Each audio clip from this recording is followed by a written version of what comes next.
የኢትዮጵያ ንግድ ባንክ ሲስተሞች መቋረጣቸው ተሰማ።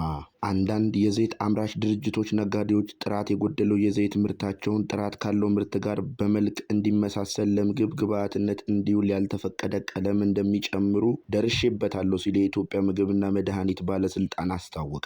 አድማጭ ተመልካቾቻችን ሙሉውን ቪዲዮ ይመልከቱት። ከተመቻችሁ ላይክ እንዲሁም ሰብስክራይብ በማድረግ ቪዲዮ ስንለቅ እንዲደርሳችሁ ደወል ምልክቷን በመጫን ወደ ዜና እንገባለን። ወደ ዜና አንዳንድ የዘይት አምራች ድርጅቶች ነጋዴዎች ጥራት የጎደለውን የዘይት ምርታቸው ጥራት ካለው ምርት ጋር በመልክ እንዲመሳሰል ለምግብ ግብዓትነት እንዲውል ያልተፈቀደ ቀለም እንደሚጨምሩ ደርሼበታለሁ ሲል የኢትዮጵያ ምግብና መድኃኒት ባለስልጣን ተናገረ። ጤና ላይ ጉዳት የሚያስከትልና ጥራት የጎደለው የምግብ ዘይት ምርት ላይ እንደ ሃይድሮጂኔቲክ ያሉ ኬሚካሎች በመጨመር ጥራት ያለው በማስመሰል ለገበያ የሚያቀርቡ ህገወጦች ለመቆጣጠር የሚያስችል አዲስ ስርዓት መዘርጋቱን የኢትዮጵያ ምግብና መድኃኒት ባለስልጣን አስታወቀ። አንዳንድ አምራች ድርጅቶችና ነጋዴዎች ጥራት የጎደለውን ምርታቸውን ጥራት ካለው ምርት ጋር በመልክ እንዲመሳሰል ለምግብ ግብዓትነት እንዲውል ያልተፈቀደን ቀለም እንደሚጨምሩ ደርሼበታለሁ ሲል ባለስልጣኑ ገልጿል። ህገወጥ የወንጀል ተግባር ለማስቆም የተዘረጋው አዲሱ ስርዓት ምርቱ ከፋብሪካው ወጥቶ ለተጠቃሚዎች እስኪቀርብ ድረስ ያለውን የጥራት ሂደት የሚፈትሽበት የሚያረጋግጥበት እንደመሆኑ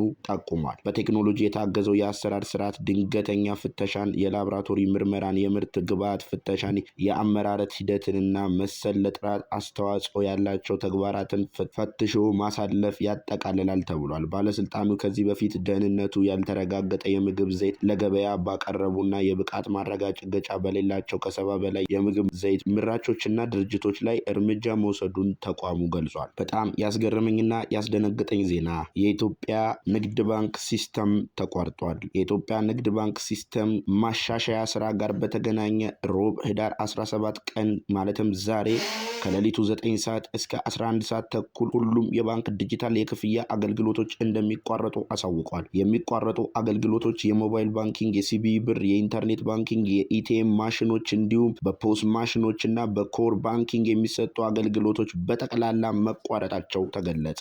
ይህም ማሻሻያ እስከሚሰጥ ብቻ ነው። ዛሬ ከቀኑ 11 ሰዓት ተኩል እንደሚከፈትም ግልጽ አድርገዋል። አድማጭ ተመልካቾቻችን እስካሁን አብራችሁን ስለሆናችሁ እናመሰግናለን። ቪዲዮአችንን ላይክ እንዲሁም ሰብስክራይብ ቪዲዮ ስንለቅ የደውል ምልክቷን በመጫን እንዲደርሳችሁ ይሆናል ማለት ነው። እናመሰግናለን። እስከ ነገ መልካም ነገ